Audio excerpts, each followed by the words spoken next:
క్రీస్తునందు ప్రియులు, దేవుని పిల్లలైన మీ అందరికీ కూడా ఈ ఉదయకాల సమయంలో శుభములు తెలియజేసుకుంటూ, ప్రత్యేకంగా మీతో ఒక విషయాన్ని గురించి మాట్లాడాలి అని భావనతో మరి తండ్రి గారిని కోరినప్పుడు వారు ప్రేమతో అంగీకరించి అనుమతించినందుకు గాను సంఘాలుగా ఈరోజు మనమంతా కేవలం ఈ పట్టణంలో, ఈ ప్రదేశంలో మాత్రమే కాకుండా ప్రపంచవ్యాప్తముగా ఎందరో సంఘాలుగా కూడుకుంటూ వాక్యంలో, ప్రార్థనలో ఏకీభవిస్తూ, మరి ముఖ్యంగా సార్వత్రిక సంఘంగా మనమంతా గుర్తింపు కలిగి ప్రతి దైవ సంబంధమైన కార్యక్రమంలో కూడా అందరూ తమ సహాయ సహకారాలు అందిస్తూ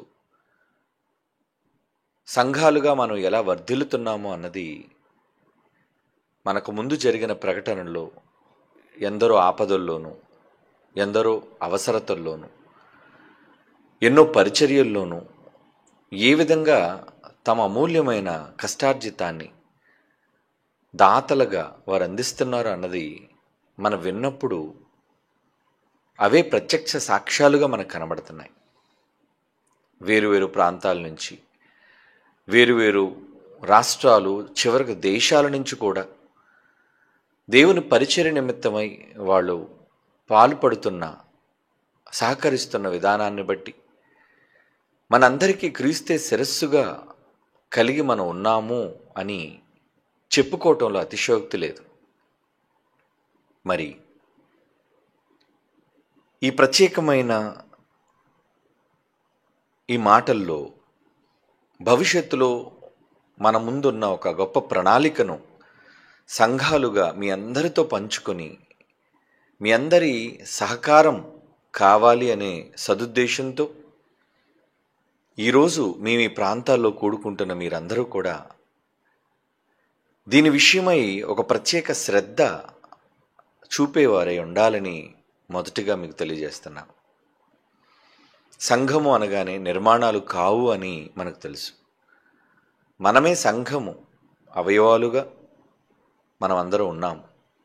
అయితే ఈ సంఘాన్ని గూర్చి దేవుడు ఏమన్నాడో కొన్ని మాటలు చదువుకొని తరువాత మన ప్రణాళిక కోసం మీరందరూ కూడా ఆలోచించి దేవుని మాటలను బట్టి బలపడి సిద్ధపడాలని నేను మనవి చేసుకుంటున్నాను. మొదటిగా పౌలు గారు తిమోతి గారిని ఉద్దేశించి రాస్తున్న మొదటి పత్రిక 3వ అధ్యాయం 15వ వచనాన్ని మనం చూడగలిగితే, కొరింథీయులకు తిమోతి గారికి రాసిన తొలి పత్రిక 3వ అధ్యాయం 15వ వచనం.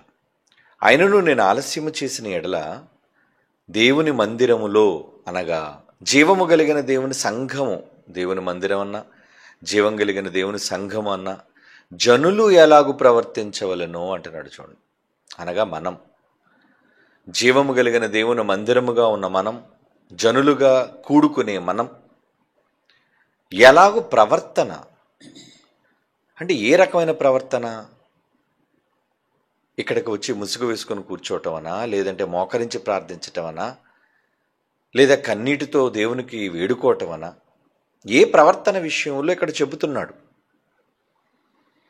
ఏమండి, జనులు ఎలాగో ప్రవర్తింపవలనో అది నీకు తెలియవలని నీ సంగతులను నీకు రాస్తున్నాను, నా కుమారుడు తిమోతి అని పౌలు గారు చెబుతూ మరొక మాట క్రిందన అంటున్నారు. చూడండి, ఆయన ఆ సంఘము సత్యమునకు స్తంభము ఆధారమునై ఉన్నది అంటున్నాడు. సంఘము అనగానే సంఘానికి ఉన్న ప్రాముఖ్యమైన ప్రధానమైన విషయం ఏంటంటే, ఒక అర్హత ఏంటంటే, అది సంఘము సత్యమునకు స్తంభం అంటున్నాడు. చూడండి, సత్యం అనగా ఎవరు? వాక్యం, క్రీస్తు యేసువారు.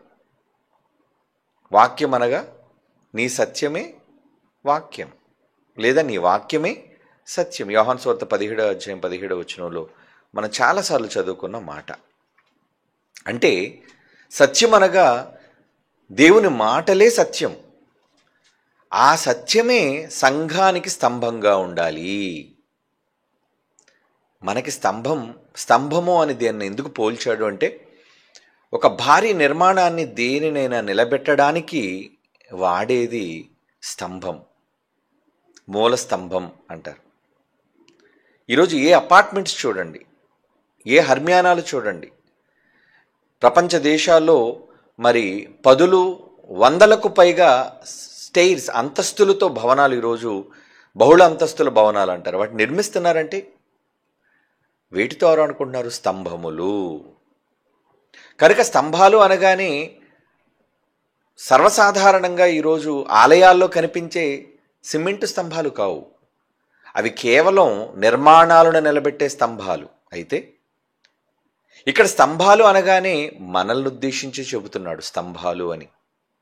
దానికి గలతీ పత్రికలో పౌలు గారు ఏమని రాస్తున్నారో 2వ అధ్యాయంలో మనం చూడగలిగితే, స్తంభములుగా ఎంచబడిన అనే పదాన్ని అపోస్తలుడైన పౌలు గారితో మాట్లాడుతూ ఆయన పేతురు యోహానులను ఉద్దేశించి అన్న మాట ఇప్పుడు మనం చదువుకుందాం. గలతీయులకు రాస్తున్న పత్రిక పౌలు గారు 2వ అధ్యాయం 9వ వచనం. ఇది all CBTs, all Christ churches, అందరూ కూడా శ్రద్ధగా వినాలి. ఎందుకంటే భవిష్యత్తు ప్రణాళిక కోసం ఒకనాడు సంఘాలు ఎలాగో సిద్ధపడ్డాయో అన్నది మనకు, ఆ సంఘాలే మనకు మాదిరి. అది బైబిల్ సత్యం. ఆ సత్యంలో ఏం రాయబడిందో మనం చూద్దాం. ఇప్పుడు స్తంభాలు అనగానే ఎవరిని స్తంభాలుగా ఇక్కడ పోలుస్తున్నాడో చూడండి. గలతీ పత్రిక 2వ అధ్యాయం 9వ వచనం. స్తంభములుగా ఎంచబడిన యాకోబు, కేఫా, యోహాను అనువారు. స్తంభములుగా ఎంచబడిన యాకోబు, కేఫా, యోహాను అంటే మనుషులే స్తంభాలు. ఆ మనుషులు స్తంభాలుగా ఎలా అవుతారు? వారిలో సత్యం ఉన్నప్పుడు. అంటే సంఘం అనగా మనమైనప్పుడు, సంఘం అంటే సమూహం అయినప్పుడు, సంఘం అంటే జనులైనప్పుడు, ఆ జనులలో ఏముండాలి అంటే మనలో ఏముండాలి? సత్యము. ఆ సంఘము సత్యానికి స్తంభము అనే మాట తిమోతి గారికి రాస్తూ ఆ పత్రిక మనం చదువుకున్నాం. అంటే మనందరిలో సత్యమే స్తంభంగా నిలవబడాలి. అంటే మనమంతా స్తంభాలుగా ఉండాలి. అంటే మనలో ఏముండాలి? సత్యం. ఈరోజు సంఘాలుగా ప్రపంచ దేశాల్లో పిలువబడుతున్న ఎన్నో సంఘాలండి. నాకు తెలిసి కొన్ని లక్షల సంఘాలు ఉన్నాయి. లక్షల పైనే, కోట్లు కూడా కావచ్చు. అంటే ఇన్ని సంఘాలుగా విస్తరించిన సంఘాలని మనుషులు గుర్తించే సంఘాలు ఇవి. కానీ దేవుడు సంఘంగా దేన్ని గుర్తిస్తాడో తెలుసా? సత్యానికి ఏ సంఘం అయితే స్తంభంగా ఉందో, లేదా ఎవరైతే ఆ సహవాసంలో, ఆ కూడికలో, ఆ జనులలో సత్యానికి బాసటగా నిలిచారో వారే సత్యము, వారే స్తంభము, వారే సంఘము అని దేవుడు గుర్తిస్తాడు. కనుక మనుషుల గుర్తింపు మనకు అక్కర్లేదు. మనుషులు ఎలా గుర్తిస్తారు? ఆసియాలో పెద్ద సంఘం అండి, యూరోప్లో పెద్ద సంఘం అండి, లేదా ఇటలీలో ప్రాచీన సంఘం అండి, ఇలా చరిత్రలో ఉన్న సంఘాలు ఉన్నాయి. అవన్నీ ఏంటి? మనుషులను బట్టి కావు. అవి దేని బట్టి? మనుషులను బట్టి కాదండి, నిర్మాణాలను బట్టి. ప్రాచీనమైన బ్రిటిష్ వాళ్ళు కట్టిన గుడండి ఇది, కొన్ని శతాబ్దాల క్రితం నిర్మించబడిన గుడండి. ఇవన్నీ కూడా నిర్మాణాల కోసం, రాతి కట్టడాల కోసం ఈరోజు చరిత్రలో నిలబడే సంఘాలు. కానీ అవి దేవుడు ఎంపిక చేయడండి, అవి దేవుడు అంగీకరించడు. అందులో కూర్చున్న వాళ్ళు 10 మందో, 100 మందో, 1000 మందో, 1,00,000 మందో, వాళ్ళకి దాంతో సంబంధం లేదు.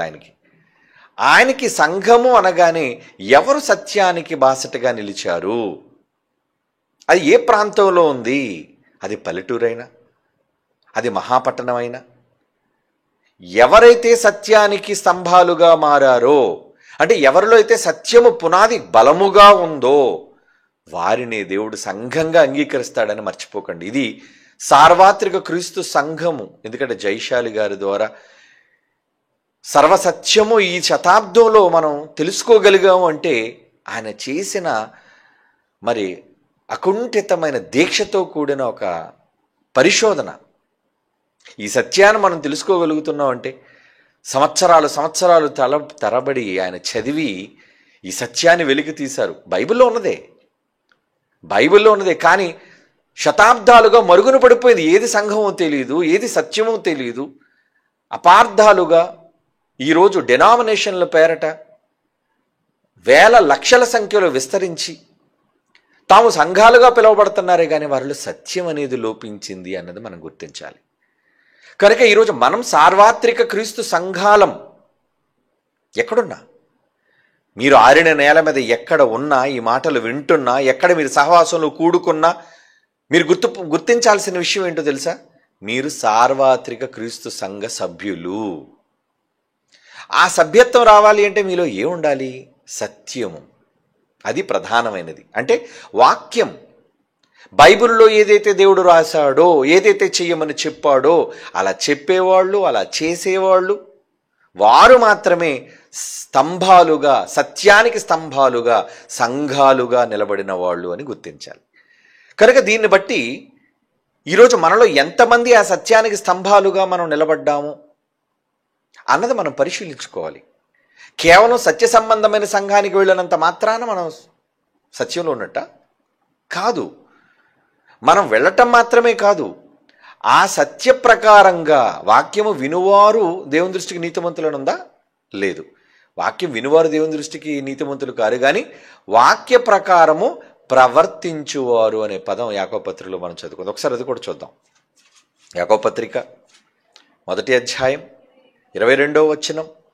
యాకోబు పత్రిక 1వ అధ్యాయం 22 అండి. మీరు వినువారు మాత్రమే అంటే సంఘాలకు వెళ్ళి, సత్య సంబంధమైన సంఘాలకు వెళ్ళి వింటూ ఒకవేళ మీరు వెళ్ళిపోతే, వినువారు మాత్రమే ఉంటే మిమ్మల్ని మీరు మోసపుచ్చుకున్న వారుగా ఉంటారు. కనుక వాక్య ప్రకారం అంటే బైబిల్ ఏదైతే చెప్పిందో, ఏ సత్యాన్ని అయితే చెప్పిందో ఆ వాక్య ప్రకారముగా ప్రవర్తించువారునై ఉండుడి. ఇది అన్నిటికన్నా అట్మోస్ట్ ఇంపార్టెంట్, అంటే అన్నిటికన్నా ప్రధానమైన విషయం మనం గుర్తించాల్సింది. అంటే సంఘాలుగా మీరు కూడుకోవటం మాత్రమే కాదు, సత్య సంబంధులుగా మీరు ప్రవర్తించాలి. అంటే వాక్య ప్రకారంగా, వాక్యంలో ఉన్న వాటి ప్రకారంగా మీరు చేసేవారుగా ఉండాలి. ఎవరైనా కావచ్చు, స్త్రీలు కావచ్చు, పురుషులు కావచ్చు, యవనస్తులు కావచ్చు, వృద్ధులు కావచ్చు. మీరు చేస్తున్నారా లేదా? అలా మీరు చేస్తే మీరు స్తంభం, మీరు సంఘం, మీరు సత్యానికి నిలయం అని మీరు అనుకోవాలి. కనుక ఈరోజు మనం చెక్ చేసుకుందాం. ఈరోజు సార్వత్రిక సంఘాలుగా మనం పేర్లు పెట్టుకున్నాం. ఏమండి? క్రీస్తు సంఘాలుగా మనం పిలువబడుతున్నాం. సంఘం క్రీస్తుది కదా, మనందరికీ శిరస్సు ప్రభువారు కదా. మరి ఆ సంఘానికి శిరస్సుగా ఉన్న ఆయన ఆదేశాల ప్రకారంగా మనం అంతా చేస్తున్నామా లేదా అన్నది మనం చెక్ చేసుకోవాలి కదా. రోగాలను ఎలాగైతే మనం పరిశీలించుకుంటాం, శరీరంలో ఉన్నాయో లేదో అని, సత్యం మనలో ఉందో లేదో అన్న పరిశీలన కూడా మనం చేయాలి. కనుక ఈరోజు సార్వత్రిక సంఘాలుగా ఈ ఆరాధనలో కూడుకుంటున్న మనమంతా చెక్ చేసుకుందాం. వాటి ప్రకారంగా మనం ఉన్నామా? వినటం మాత్రమే కాదు, ఎందుకంటే వినేవాళ్ళు అందరూ, ప్రపంచంలో ఉన్న వాళ్ళందరూ ఆదివారం ఆరాధనలకు వెళ్ళి కేవలం వాక్యం వినేవారు మాత్రమే. కానీ మనం వినువారు మాత్రముగా ఉండొద్దు. మనం ఎలా ఉండాలి? వాక్య ప్రకారము ప్రవర్తించువారుగా మనం ఉండాలి. ఏమండి? మరి అలా ఉండాలి అంటే ఏం చేయాలి? చదువుకుతాం. బైబిల్లో ఉన్న కొన్ని మాటలు చదువు. గలతీ పత్రిక 6వ అధ్యాయం 10వ వచనం. గలతీ పత్రిక 6వ అధ్యాయం 10వ వచనం. కాబట్టి మనకు సమయము దొరికిన కొలది, సంఘంగా మనకు సమయం దొరికినప్పుడు 6వ అధ్యాయం 10వ వచనం ఏమన్నారంటే పౌలు గారు, అందరి ఎడల విశేషముగా మరి ఎక్కువగా విశ్వాస గృహమునకు చేరిన వారి ఎడల మేలు చేయుదుము. మనకేం అప్పచెప్పాడు బాధ్యత? మళ్ళా చదువుదాం మాట. మనకు సమయము దొరికిన కొలది, మనకు వీలు కలిగినప్పుడల్లా అందరి ఎడల మరి విశేషముగా విశ్వాస గృహమునకు చేరిన వారి ఎడల. విశ్వాస గృహం అంటే ఇదిగో విశ్వాస గృహానికి వచ్చారు మీరంతా, అంటే ఒక నమ్మకమైన ఇంటికి వచ్చారు, నమ్మకంతో వచ్చారు, సత్యాన్ని తెలుసుకోవాలన్న నమ్మకంతో మీరు వచ్చారు. కనుక ఈ విశ్వాస గృహమునకు చేరిన వారి ఎడల, ఎవరైతే చేరారో వారి పట్ల ఏం చేయాలి? మేలు, అంటే మంచిని చేసేవారుగా మీరుండాలి, మేలులు చేసేవారుగా మీరుండాలి. ఏంటా మేలులు, ఏంటా మంచి? మరొక మాట చూద్దాం. రోమపత్రిక 12వ అధ్యాయం, రోమిలికి రాసిన పత్రిక 12వ అధ్యాయం 13వ వచనం. రోమపత్రిక 12వ అధ్యాయము 13వ వచనం. పరిశుద్ధుల అవసరములలో పాలు పొందుచు. ఏంటట? ఈ సత్యానికి స్తంభంగా ఉన్న వాళ్ళు ఎవరైతే ఉన్నారో, వాళ్ళు వాక్యం వింటున్నారో, ఆ విన్నవారు ఎలా చేయాలట? వాక్య ప్రకారము ప్రవర్తించాలి. ఏం ప్రవర్తించాలి? వాళ్ళ ప్రవర్తనలో ఏముండాలి అంటే పరిశుద్ధుల అవసరములలో పాలు పొందుచు. పరిశుద్ధులు అంటే మనమే, క్రీస్తు రక్తం చేత కడుగబడిన మనం అందరం పరిశుద్ధులమే. మరి పరిశుద్ధులుగా మనకు అవసరతలు ఉన్నాయా? ఉన్నాయి. ఈ అవసరతల్లో పాల్గొంటున్నారా? ఎంతమంది అండి? తండ్రి గారికి ఇదిగో ఈ అమౌంట్, ఈ సహాయం చేస్తున్నారు ఎంతమంది? చదివారు ఇప్పుడే, జీవన్ బాబు చదివాడు పేర్లన్నీ. ఏమండి? నిర్మాణం కోసం మేము అందిస్తున్న సహాయం. అలాగే రోగాలలో బాధపడుతున్న వాళ్ళకి మేము అందిస్తున్న సహాయం. ఎవరు వాళ్ళందరూ? అడిగిన వాళ్ళందరూ పరిశుద్ధులు. చేస్తున్న వాళ్ళు ఎవరు? ఇచ్చిన వాళ్ళందరూ ఎవరు? దాతలైన వాళ్ళు. అది ఎంత అనేది కాదు, అది 100, 200, 50,000 అనేది కాదు. వాళ్ళు చేస్తున్న సహాయం పరిశుద్ధుల అవసరతలు. వాళ్ళ అవసరతల్లో ఉన్నారు, రోగాల్లో అవసరతల్లో ఉన్నారు, వారు కూడుకునే స్థలాల కోసం అవసరతల్లో ఉన్నారు, వాళ్ళ పరిచర్య కోసం అవసరతల్లో ఉన్నారు. ఇలా రకరకాల పరిశుద్ధుల అవసరతల్లో ఉన్నవారి విషయంలో అంటున్నాడు రోమపత్రిక 12:13, పరిశుద్ధుల అవసరములలో పాలు పొందుచు మీరంతా పాలివారుగా ఉంటూ శ్రద్ధగా ఆతిథ్యం ఇచ్చుచుండు అన్నాడు. ఇంకో పాయింట్ చెప్పాడు చూడండి ఇక్కడ. ఏంటి? శ్రద్ధగా ఏమివ్వాలి? ఆతిథ్యం. ఆతిథ్యం అంటే ఏంటి? ఆతిథ్యం అంటే ఏంటి? ఏమండి, మా ఇంటికి ఒకసారి భోజనానికి వస్తారా? ఆతిథ్యం అంటారు దాన్ని. అంటే వాడికి భోజనం పెట్టడం. ఆతిథ్యం అనగానే ఎవరినైనా పిలిచి వాళ్ళకి మనం భోజనాన్ని పెట్టడం.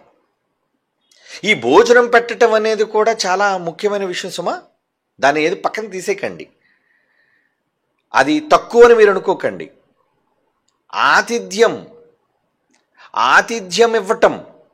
ఎవరికి ఆతిథ్యం ఇవ్వమంటున్నాడు? శ్రద్ధగా ఆతిథ్యం ఇచ్చుచూ ఉండు. అంటే ఆతిథ్యం ఇచ్చేటప్పుడు ఏం పెట్టాలి? కాన్సన్ట్రేషన్, శ్రద్ధగా. ఏమంటే మన ఇంటికి ఎవరినైనా ప్రేమతో పిలిచామనుకోండి, తండ్రి గారినే మీరు పిలిచారనుకోండి, ఏదో మీకు నచ్చింది పెట్టేస్తారా? లేదండి, తండ్రి గారికి ఏది ఇష్టమో, తండ్రి గారికి ఎలా వండాలో, ఎలా రుచికరంగా ఉండాలో, ఇవన్నీ ఆలోచించి కదా ఎన్ని రకాలు సిద్ధం చేస్తారు మీ ప్రేమను బట్టి. ఏమండి? మీ ప్రేమను బట్టి. ఒకనొక సమయంలో అండి, ఎర్రగుంట్ల ప్రాంతాలకి మేము డైరెక్టర్ గారు, తండ్రి గారు, మేమందరం వెళితే అండి, ఆయనకు హోటల్ ఉందంట. ఆయన భోజనానికి పిలిచాడండి మమ్మల్ని అందరినీ. మేము దగ్గర 10 మంది వరకు వెళ్ళాం. ముందు ఒక పెద్ద పళ్ళెంతో వస్తున్నాడండి. ఓహో, ఈ పెద్ద పళ్ళెంలో అందరికీ పంచుతారేమో అనుకున్నాం. ఒక అతని దగ్గర మా ముందు పెట్టారండి ఒక పళ్ళెం. అలాగే డైరెక్టర్ గారి ముందు ఒక పళ్ళెం పెట్టారు. ఇలా మాతో వచ్చిన 10 మంది ముందు 10 పళ్ళెలు తీసుకొచ్చారండి. ఇంకా ఆ పళ్ళెల్లో మీరు చూస్తే అండి, ఒక్కొక్క దాంట్లో ఇంకా అన్ని రకాల మాంసాహారం, అది చేపలు కావచ్చు, రొయ్యలు కావచ్చు, ఆకుకూరలు కావచ్చు, కాయగూరలు కావచ్చు, దగ్గర ఒక 30 వెరైటీలు, ఇంత మొత్తం రౌండ్గా ఒక పెద్ద పళ్ళెంలో అందరికీ పెట్టారండి. తినగలమనేనా? సరే, మేము తినలేములేండి, తినలేకపోయాం కూడా. కానీ వాళ్ళ ప్రేమ ఆతిథ్యం అంటారు దాన్ని. ఆతిథ్యం అంటే ఇందులో ఏదైనా ఆయన తినొచ్చు. ఆయనకు నచ్చింది ఇంత ముట్టుకున్నా చాలు. అప్పటికే అన్నారు తండ్రి గారు, ఎందుకునా ఇంతటి మేము తినగాలంటే, తండ్రి గారు మీరు తినకపోయినా పర్లేదు, అలా రుచి చూస్తే చాలు మీరు అని. అంటే వాళ్ళ ప్రేమను చూపించడం కోసం వాళ్ళు చేసిన ఆతిథ్యం అంటారు దాన్ని. ఇన్ని ఐటమ్స్ ఉండటంలో వాళ్ళు చూపించే శ్రద్ధ అంటారు దాన్ని. శ్రద్ధ. వచ్చారండి, పర్లేదు, మీరు ఎవరైనా భోజనానికి పిలిచి తెల్లన్నం చారు అండ్ ఊరికి రసం వండేసి వడ్డించి పంపించారు అనుకోండి, వాళ్ళు ఏమనుకుంటారు? మీ దగ్గర భోజనం చేసిన తర్వాత అసలు వీళ్ళకి ఆతిథ్యం ఇవ్వడం రాదండి. లేదా మజ్జిగానం వేసి పంపించారు అనుకోండి, అది గౌరవమేనా? కాదు కదా. శ్రద్ధగా ఆతిథ్యం ఇవ్వడం అంటే వాళ్ళ కడుపు నిండా భోజనం పెట్టడం అని అర్థం. ఏమండి? వాళ్ళు కడుపు నిండా తృప్తిగా భోజనం పెట్టడం అని అర్థం. మరి దేవుడు ఈరోజు మనకి తృప్తిగా భోజనం పెట్టాడు. ఎన్ని వడ్డించాడంటే, అసలు భూలోకం అంటేనే వడ్డించడం ఇస్తారా? ఎన్ని వెరైటీలు, ఎన్ని రకాల పళ్ళు, ఎన్ని రకాల ఆకుకూరలు, కాయగూరలు, మాంసాహారాలు, ఇన్ని రకాలు ఎవరి కోసం దేవుడు చేశాడు? మనమంతా తృప్తిగా తినాలని ఐటమ్స్. ఈరోజు బజారులో దొరికే సరుకులన్నీ కూడా అది మన తండ్రి మన కోసం ఇచ్చినవి కాదా? అవును, ఇచ్చాడు. అంటే ఆయన మనకు ఆతిథ్యం ఇవ్వడంలో ఎంత ప్రేమించాడు, ఎంత శ్రద్ధ వహించాడు. ఇలా ఉండాలి, దీనికి ఈ రుచి ఉండాలి, దీనికి ఈ విధమైన ఆకారం ఉండాలి, దీనికి ఈ విధమైన రంగు ఉండాలి. ఏమండి? ఎంత మాంసం కూర ఉండినా తెల్లగా ఉందనుకోండి, పాలులాగా, మీరు తినగలరా? మనకు కలర్స్ కనబడాలన్నీ, డిఫరెంట్ కలర్స్. ఇది ఎరుపుగా, ఇది పసుపుగా, ఇది పచ్చగా. అవన్నీ తినేటప్పుడు మనకు తినాలనే ఆసక్తి. కనుక దేవుడు ఎన్నిటిని ఆలోచించాడో మనకు భోజనాన్ని సిద్ధం చేసేటప్పుడు మనం పుట్టక మునుపు ఈ ప్రకృతిలో తృప్తిగా మనం తినాలి అని. ఇది తండ్రి మనసు అయితే ఇక యేసుప్రభు మనసు కూడా ఎలాంటిదో తెలుసు అంటే ఆయన భోజనం పెట్టాడు కొన్ని సందర్భాలు. అంటే రాయబడిన కొన్నే కానీ ఎన్నిసార్లు ఆయన పెట్టాడో ఇంకా తెలియదు. ఎందుకంటే ప్రభు వారు చేసిన అనేక కార్యాలు ఉన్నాయి, అవన్నీ రాస్తే బైబిల్లో సరిపోదు అని చెప్పి కొన్ని ఎక్స్క్లూడ్ చేయబడ్డాయి. ఆయన భోజనం ఎలా పెట్టాడు తెలుసా అండి? చూద్దాం ఒక మాట. మత్తయి సువార్త 14వ అధ్యాయం 20వ వచనం. మత్తయి సువార్త 14వ అధ్యాయం 20వ వచనం. వారందరూ తిని తృప్తి పొందిన తరువాత, తిని ఏమాలట, ఏమండి ఇంకా కావాలా, ఇంకా కావాలా, భోజనంకి వచ్చినప్పుడు ఇంకా కావాలండి అని అడుగుతారు కదండి. అది ధర్మం. ఏదో ఒకసారి వేసిన తర్వాత మొహమాట కొద్ది మనం అడగం, తినాలని ఉన్నా రుచికరంగా ఉన్నా మనం అడగం కావాలండి అని. వాళ్ళు అడిగితేనే వద్దండి వద్దండి అంటూనే చెయ్యి వెనక్కి తీస్తాం, అంటే వెయ్యమని. మరి పూర్తిగా వడ్డించేయండి అంటే బాగోదు, అగౌరవంగా ఉంటుందేమోనని. కానీ వాళ్ళు ఏం చేస్తారు, మొహమాటం కొద్దీ వీళ్ళు మొహమాట పడుతుంటారని వేస్తుంటారు. మనం ఇష్టం ఉంటుంది, తింటుంటాం. అప్పుడు ఏమంటాం, ఇంకా అబ్బో చాలండి ఎక్కువైపోయింది, అబ్బో వద్దండి వద్దండి వద్దండి అంటే తృప్తి పొందాము అని అర్థం. యేసుప్రభు వారు కూడా వేల మందికి ఆహారం వడ్డించినప్పుడు ఉన్న 2 రోటి ముక్కలే లేదంటే చేప ముక్కలే ఏదో ఏదో మొత్తం ఉన్నదాంతో సర్దుకోండి ఆయన అని అన్నాడా? లేదు. ఏమన్నాడండి? వడ్డించండి, ఎవరికి ఎన్ని రొట్టెలు కావాలో ఎవరికి ఎన్ని చేపలు కావాలో తినవండి. బాగా వాళ్ళు తిన్నారు. తిని తర్వాత ఏమైందంటే తిని తృప్తి పొందిన తరువాత మిగిలిపోయాడు చాలా.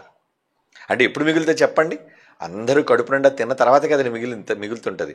కొంతమంది చాలామంది ఆకలితో ఉంటుండగానే అన్నం అయిపోయింది అనుకోండి, కూర అయిపోయింది అనుకోండి, వాళ్ళు ఆకలితో ఉన్నట్టు కదా. ఇంకప్పుడు తృప్తిగా ఏం పెట్టినట్టు, నిండుగా మనం ఏం పెట్టినట్టు చెప్పండి. కనుక పెట్టాలి అనుకున్నప్పుడు సమృద్ధిగానే పెట్టాలి, దేన్నైనా సరే నిండుగా పెట్టాలి, కడుపు నిండా పెట్టాలి, అరకొరగా పెట్టడం కాదు. తండ్రి అదే ఉద్దేశం. కుమారుడిగా యేసుప్రభు వారు కూడా ఆయన కూడా అలాగే తృప్తిగా రెండోసారి కూడా చూడండి. మత్తయి సువార్త 15:37 అయితే ఇది రెండోసారి పెట్టినప్పుడు, ముందు 5,000 మందికి ఆహారం, తర్వాత ఏమో 7,000 మందికి ఆహారం పెట్టేటప్పుడు చూడండి, వారు తిని తృప్తి పొందిన మీదట అంటున్నాడు. అక్కడేం 12 గంపలు ఎత్తారు, ఇక్కడ 7 గంపలు ఎత్తారు. ఇక్కడ కూడా తృప్తిగా తినటం అంటే వడ్డించటం, భోజనం విషయంలో, ఆతిథ్యం ఇవ్వటంలో, పెట్టడం విషయంలో తృప్తిగా వడ్డించటం అనేది తండ్రికి కానీ కుమారునికి కానీ అలవాటండి. ఇంచుమించు మనం అంతే. ఎవరినైనా అతిథులుగా మనం వాళ్ళకి ఆహ్వానిస్తే వాళ్ళు కడుపు నిండా పెట్టి పంపించాలని మనం అనుకుంటాం, అంతే కదా? అవును. ఇక దేవుడు ఇశ్రాయేలీయులైన వాళ్ళకి నేర్పించేటప్పుడు పాత ధర్మశాస్త్రంలో వాళ్ళకి నిబంధన ఇచ్చాడు. వాళ్ళకి నిబంధన ఇచ్చేటప్పుడు వాళ్ళకు ఒక మాట కూడా చెప్పాడండి. ఏం చెప్పాడు? సరే, వాళ్ళకి దశంభాగాలనే అప్పుడు ఉండేవి కనుక ఆ దశంభాగాల విషయంలో ఆయన మాట్లాడుతూ ఆయన ఒక మాట అన్నాడండి. చాలా వరకు దశంభాగాల కోసం ఈ మాట చదువుతారు కానీ ఆ ముందు మాటని సరిగ్గా చదవరు చాలామంది. కానీ ఇప్పుడు ఆ మాట మనం చదువుదాం. ఏంటి ఆ మాట? ఏమండి, దేవుడు మలాకీ గ్రంథంలో మాట్లాడుతూ 3వ అధ్యాయం తీయండి, బైబిల్ చూడండి అందరూ కూడా. ఎందుకంటే మనం చెయ్యబోయే ఒక భవిష్యత్తు ప్రణాళిక కోసం అండి ఈ ప్రత్యేకమైన మాటలు మీ అందరితో, సంఘాలుగా మీ అందరితో పంచుకోవటం. మలాకీ గ్రంథం 3వ అధ్యాయం 10వ వచనం. మలాకీ గ్రంథం 3వ అధ్యాయం 10వ వచనం. నా మందిరములో ఏమంటున్నాడు? ఆహారముండునట్లు 10వ భాగం అంతయు మీరు నా మందిరం నిధిలోనికి తీసుకొని రండి. మీరు దశంభాగాలు ఇవ్వండి అని ఎందుకన్నాడు దేవుడు ఆ రోజు ఇశ్రాయేలీయులతో? చెప్తున్నాడు చూడండి, నా మందిరములో ఆహారముండునట్లు అంటే 10వ భాగాలు దేవుడు ఆ రోజు ఇశ్రాయేలీయులకి ఇమ్మని చెప్పడానికి గల కారణం, నా సన్నిధికి వచ్చేవాళ్ళు తృప్తిగా తిని వెళ్ళాలి నా మందిరానికి. ఎందుకంటే యెరూషలేము బంగారు దేవాలయాన్ని, యెహోవా ఉన్నాడు అక్కడ, ఆయన మందసం ఉందని మా తండ్రి, ఆయన చూడ్డానికి వెళ్ళాలండి అని పిలిగ్రిమ్స్. అంటే చాలామంది దర్శనం, దైవ దర్శనం కోసం వచ్చేవాళ్ళు ఆకలితో వెళ్ళకూడదు. అర్థమవుతుందా మీకు? చాలామంది దేవాలయాల్లో వాళ్ళు వచ్చిన వాళ్ళకి ఏదో దర్శనం చేసుకొని వెళ్ళిపోతుంటారు. కొంతమంది అన్నదాన కార్యక్రమం చేస్తుంటారండి.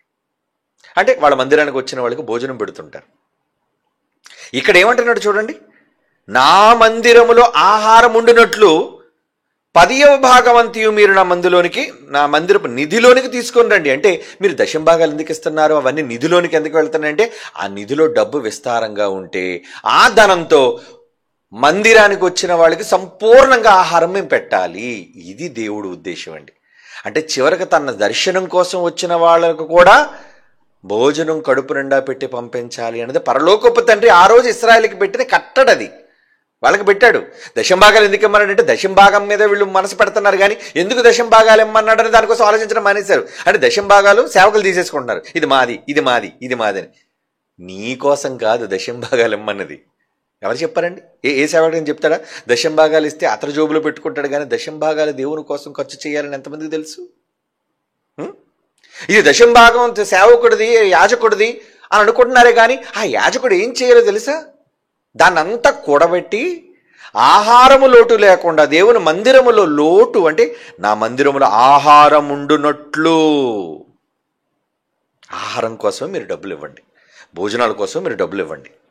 అదండి, అర్థమైందా మీకు? భోజనం కోసమే మీరు మీ సంపాదనలో ఇవ్వండి. మీరు ఇస్తే నేను భోజనం సిద్ధం చేస్తాను. వచ్చిన వాళ్ళు ఎంతమంది అయినా, ఇలా లక్షల మంది అయినా సరే భోజనం నేను సిద్ధం చేస్తాను. అవునండి. అంటే దేవుడు ఈ అలవాటు ఎందుకు చేశాడు వాళ్ళకి? ఎందుకు చేశాడు చెప్పండి? ఎందుకు చేశాడు అంటే వచ్చిన వాళ్ళు తృప్తిగా భోంచేయాలి. ఆయనకి పెట్టటం అలవాటు, పెట్టటం. ఇంచుమించు జైశాలి గారికి అదే అలవాటు అండి. ఆయన దగ్గర మేము నేర్చుకున్నది కూడా అదే. ఎవరు వచ్చినా వాళ్ళని ఎప్పుడూ కూడా ఆకలితో పంపడానికి ఇష్టం ఉండదండి. ఎక్కడికి వచ్చినా నాయన పిల్లలకు భోజనం పెట్టి పంపించండి. ఏది మరలా సాదాసీదా భోజనం కదా, మంచి భోజనం, నాన్ వెజిటేరియన్ భోజనం పెట్టండి పిల్లలకి. ఇక్కడికి వచ్చిన వాళ్ళు ఆయన ఆతిథ్యం తీసుకున్న వాళ్ళందరికీ తెలుసు, ప్రిన్సిపల్స్ కావచ్చు, డెప్యూటీ డైరెక్టర్స్ కావచ్చు, అడిషనల్స్ కావచ్చు, ఎంతమంది వచ్చినా వాళ్ళందరికీ భోజనం విషయంలో ఆయన ఎంతగా తన కష్టార్జితాన్ని, ఆయన కష్టం భోజన రూపంలో పెట్టి పంపటం అనేది అది ఎవరి మనసు అనుకుంటున్నారు? పరలోకపు తండ్రి అయిన దేవుని మనసది. అందుకే హిజ్కియా కాలం వచ్చేసరికి అప్పటికి ఇశ్రాయేల్ చాలామంది డెవలప్ అయిపోయారు, రాజులుగా వాళ్ళందరూ విస్తరించారు. ఆ కాలంలో హిజ్కియా ఏం మాట్లాడుతున్నాడు ఒక సందర్భాన్ని చూద్దాం బైబిల్లో. ఏమండి? 2వ దినవృత్తాంతముల గ్రంథం 31వ అధ్యాయం. 2వ దినవృత్తాంతముల గ్రంథం 31వ అధ్యాయం 4వ వచనం చూడండి. 2వ దినవృత్తాంతముల గ్రంథం 31వ అధ్యాయం 4వ వచనం నుంచి నేను చదువుతున్నాను. యెహోవా ధర్మశాస్త్రమును బట్టి యాజకులను లేవీయులను ధైర్యము వహించి తమ తమ పని జరుపుకొనున్నట్లు ఎవరి భాగములు వారికి ఇయ్యవలసినదని యెరూషలేములో కాపురమున్న జనులకు అతడు ఆజ్ఞాపించిన. అతడంటే ఇక్కడ రాజైన హిజ్కియా. సందర్భాన్ని మీరు ఆలోచిస్తే హిజ్కియా రాజు చెప్తున్నాడు అక్కడ ఏం ఇవ్వాలటండి? ఎవరి భాగములు వారికి ఇవ్వవలసినదని యెరూషలేములో కాపురమున్న జనులందరికీ కూడా చెప్పాడు. మరి అతను యెరూషలేముకు రాజు కదా. 7వ వచనం. వారు 3వ మాసమందు కుప్పలు వేయన ఆరంభించి 7వ మాసమందు ముగించిరి. ఏమండి? కుప్పలు కుప్పలుగా వేసి ఎప్పుడంటే 3వ మాసంలో ఆరంభించారట. ఎన్నో మాసంలో అండి? వారు 3వ మాసమందు కుప్పలు వేయన ఆరంభించి 7వ మాసమందు ముగించిరంటే 3వ మాసం నుంచి 7వ మాసం 4, 5, 6, 7 అంటే 3 మొదలుకుంటే మొత్తం 5 నెలలు. 3వ నెల మొదలుకొని, 3వ మాసం అంటే నెల కదండి, 3వ నెల మొదలుకొని 7వ నెల వరకు 5 నెలలు ఏం చేశారటండి? మొత్తం దాచిపెట్టారటండి. అన్నిటినీ దాచిపెట్టారటండి. 7వ మాసమందు ముగించిరి. 10వ వచనం. ప్రధాన యాజకుడైన అజర్యా ఏమంటున్నాడంటే యెహోవా మందిరములోనికి కానుకలను తెచ్చుట మొదలుపెట్టినప్పటి నుంచి, దశంభాగం కోసం కదా కానుకలు తెస్తున్నారు వీళ్ళంతా, ప్రత్యేక కానుకలు, ఆ రోజు వాళ్ళ ప్రతిష్టార్పణలు కావాలి, ఏమైనా కానివ్వండి, వాళ్ళు తెచ్చే కానుకలు, వాళ్ళు తెచ్చేవన్నీ కూడా ఏమండి? యాజకుడు ఏమంటున్నాడు? యెహోవా మందిరములోనికి జనులు కానుకలు తెచ్చటం మొదలుపెట్టినప్పటి నుంచి మేము సమృద్ధిగా భోజనము చేసినను చాలా మిగులుచున్నది. ఏమండి? భోజనం ఎలా చేశారట అక్కడ? సమృద్ధి, కడుపు నిండా వచ్చిన వాళ్ళందరూ, మందిరానికి వచ్చిన వాళ్ళు, యెరూషలేములో కదండి బంగారు దేవాలయం ఉంది, దేవుని మందసం, దాన్ని చూడడానికే కదండి ప్రపంచవ్యాప్తంగా వచ్చేవాళ్ళు, ఆలయాన్ని దర్శించుకోవడానికి, అందులో దేవుణ్ణి దర్శించుకోవడానికి వచ్చిన వాళ్ళు ఎంతమందికి భోజనం అంటే దేవుడు ప్రణాళికాబద్ధంగా వాళ్ళతో ఎంత చక్కగా చెప్పాడంటే, నాన్న మీరందరూ మీ కష్టంలో జాగ్రత్తగా కొంత పక్కకు తీసి దాన్ని మీరు వెంటనే నిధికి పంపించండి, ఖజానాకు పంపించండి. అది రాజైనా అదే మాట, లేదా మలాకి గ్రంథంలో మనం చదువుకున్న అదే మాట, లేదంటే దేవుడు మోషేతో ఆజ్ఞాపించిన అదే మాట. ఎందుకు వీళ్ళందరినీ ఏమంటున్నాడంటే, నాయన మీరందరూ ఈ ధనాన్ని కూడగబెట్టి ఉంచితే వచ్చిన వాళ్ళు ఏం చేయాలి? తృప్తిగా భోజనం చేసి వెళ్ళాలి. యెహోవా మందిరములోని జనులు కానుకలు తెచ్చుట మొదలుపెట్టినప్పటి నుంచి మేము సమృద్ధిగా భోజనము చేసినను చాలా మిగులుచున్నది. యెహోవా తన జనులను ఆశీర్వదించినందున ఎంత గొప్ప రాశి మిగిలినదని రాజైన హిజ్కియాతో అని యాజకుడు ఆశ్చర్యపోయాడు. ఏంటండి అయ్యా మీ పరిపాలనలో నిజంగా మీరు చెప్పిన విషయంలో ఎంత మిగిలింది ఏంటండి, ఎంత మిగిలిందేంటి? మళ్ళా అందరికీ భోజనం పెట్టగా, అందరికీ సమృద్ధిగా భోజనం చేసినను చాలా మిగిలిందట. అంటే జనులు ఎంత విస్తారంగా భోజనాల విషయమై వాళ్ళు సహకరించారో మీరు ఆలోచించండి. అవునా? ఆ రోజు దేవుని మందిరానికి వచ్చిన వాళ్ళకి ఇవ్వటానికి బైబిల్లో ఉన్న భక్తులైన వాళ్ళు ఆతిథ్యం ఇవ్వటంలో కావచ్చు, ఏమండి తృప్తిగా భోజనం పెట్టడం విషయంలో కావచ్చు, వాళ్ళు ఇచ్చారు. అది సమృద్ధిగా వచ్చింది, సమృద్ధిగా వాళ్ళు తిన్నారు. ఆ ఉన్నదాన్ని జాగ్రత్తగా మిగిల్చారు. మిగిల్చింది దేనికి? పారేయడానికి కాదు, మళ్ళా వ్యర్థంగా చేయడానికి కాదు. జైశాల్ గారు అంటుంటారు చాలాసార్లు నాతో మాట, నాయన నాకు వచ్చే నా కష్టార్జితాన్ని జాగ్రత్తగా దాచుంచుతాను నాయన. ఎందుకు దాచుంచుతారు ఆయన? మేడలు కట్టడానికి, మిద్దులు కట్టడానికి, లేదంటే పొలాలు స్థలాలు కొనుక్కోవడానికి కాదండి. మాకేం అక్కర్లేదు అవేవిని. ఏమండి కొన్నది ఏదైనా ఆయన కొన్నారు అంటే అది సంఘం కోసమే. ఆయనకంటూ వ్యక్తిగతంగా ఏవి ఈరోజు మా పేర్ల మీద కూడా ఏవి వ్యక్తిగతంగా స్థలాలు పొలాలు లేవు. కావాల్సిన రిజిస్టర్ ఆఫీస్కి ఎంక్వైరీ చేసుకోండి. ఇంత ఓపెన్గా నేను చెప్తున్నానంటే ఏంటి?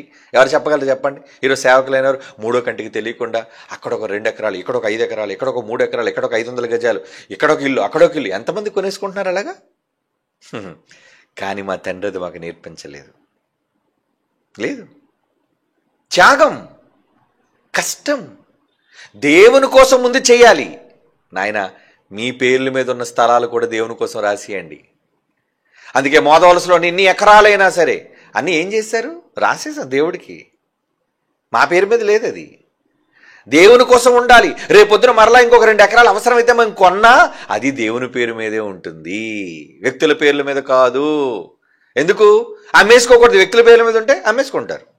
ఇది ఎంతమంది ప్రభుత్వ ఆస్తులు, క్షమించండి, దేవుని ఆస్తులు అమ్మేసుకోలేదా? లోదరన్నోళ్ళు, బ్యాప్టిస్ట్ వాళ్ళు, మన విశాఖపట్నంలో ఎన్ని కాంపౌండ్లు అమ్మేసుకున్నారు చెప్పండి. సిఎస్ఓలు ఎంతమంది తమ స్థలాలు, ఆ పూర్వీకులు ఎంతో త్యాగాలు చేసి దేవుని కోసం కష్టాలతో స్థలాలను కొని అయ్యో దేవుని కోసం భవిష్యత్తులో ఉపయోగపడతాయి అనుకుంటే ఆ తర్వాత పుట్టిన వాళ్ళు కడుపులో పుట్టిన దొంగలు, దరిద్రులు, ఏమండి లేదా దేవుని పేరు చెప్పుకొని సంఘాలుగా ఏర్పడిన వాళ్ళు, నాయకులైన వాళ్ళు అమ్మేసుకుంటున్నారండి. చివరికి గుంటూరు లాంటి పట్టణంలో అయితే బార్లు కూడా అమ్మేసుకున్నారండి స్థలాన్ని. బార్లు ఏంటి? మందు తాగే బార్కి. దేవుని పిల్లలారా, ఈరోజు కూర్చడం అంటే దేనికి కూడబెట్టాలి?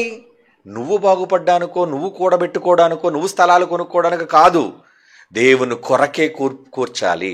ఆ కూర్చొని దేవుని కొరకే వినియోగించాలి. ఆ వినియోగం కూడా దేనికంటే ఆయన కోసం వచ్చిన వాళ్ళు, ఆయన మందిరం కోసం వచ్చిన వాళ్ళకి కడుపు నిండా తృప్తిగా భోజనం పెట్టి పంపించండి ఆయన. ఇది పరలోకపు తండ్రి ఆ రోజు ఇశ్రాయేలుకి ఇచ్చిన ఆదేశం. అదే రాజైన హిజ్కియా కూడా చేస్తున్నాడు. ఏమని చేస్తున్నాడు? వచ్చిన వాళ్ళందరికీ నేను రాజుగా ఉన్నంత కాలం మందిరానికి వచ్చిన వాళ్ళు తండ్రి ఆదేశం ఇచ్చాడు కనుక అందరికీ తృప్తిగా భోజనం పెట్టి పంపించాలి. అవునండి. ఇదంతా నేను ఎందుకు చెప్పానో తెలుసా? ప్రతి ఏటా జనవరి మాసంలో వేల మంది మన సెమినార్కి వస్తున్నారు. అవునా కాదో మీకు తెలుసు, వచ్చిన వాళ్ళకి తెలుసు. మరి వస్తున్న వాళ్ళకి మనం ఎక్కడి నుంచి మనం భోజనం పెడుతున్నామండి? మన దగ్గర అంత నిధి కానీ అంత కూర్పు కానీ ఇప్పటివరకు చేయలేదు. వాళ్ళందరి దగ్గర పాపం వాళ్ళు ఇంచుమించు 1500 పైగా లేదా 1800 వరకు వాళ్ళు భోజనానికి కట్టుకుంటున్నారండి. ఎందుకంటే ఈరోజు కాయగూరలు ఎంతగా రేట్లు పెరిగిపోయాయి, మరి నిత్యావసర వస్తువులు సరుకులు ఎంతగా రేట్లు పెరిగిపోయో మీకు తెలియదు కాదు, మీ గృహాల్లో మీరు కొనుక్కుంటున్నారు.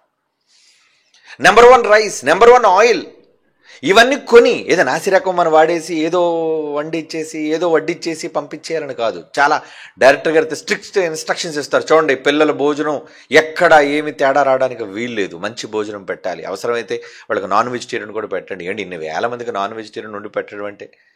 కానీ పెడుతున్నాం. అయితే వాళ్ళలో చాలామంది తమ కష్టార్జితంలో దాచుకొని ఆ సంవత్సరానికి ఏంటో ఒక వ్యక్తికే ఇంచుమించు 1800 లేదా సుమారు ఒక 2000 రూపాయలు అనుకుంటే, కుటుంబంలో వచ్చితే 8000 రూపాయలు. ఏది ఛార్జీలు కాక.